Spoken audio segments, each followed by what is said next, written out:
Ito, yung mga luckiest shot in NBA.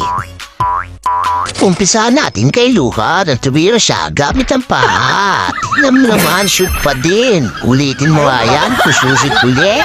Dahil nga luckiest eh. Erte kaya to, talagang magaling. Paul George tumira sa logo. Tingnan nyo, gano'ng kalayo yun. Diba, shoot pa din.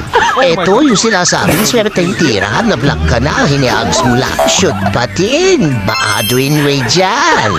Ang mas maswerte to si Schroeder, basta na binalibag, ang layo, counted.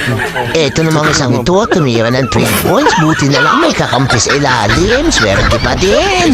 Hindi mo naman inaasahang shoot at pasa ng yun, aba, counted.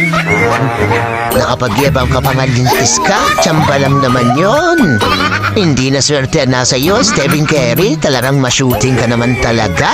Ito naman yun, patumba ka na, ay sumushoot pa rin talaga.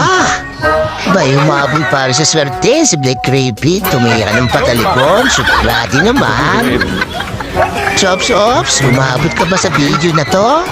Kung umabot ka, pakicomment naman kung saan ka at nalaman ko kung saan nakaabot ang video na to.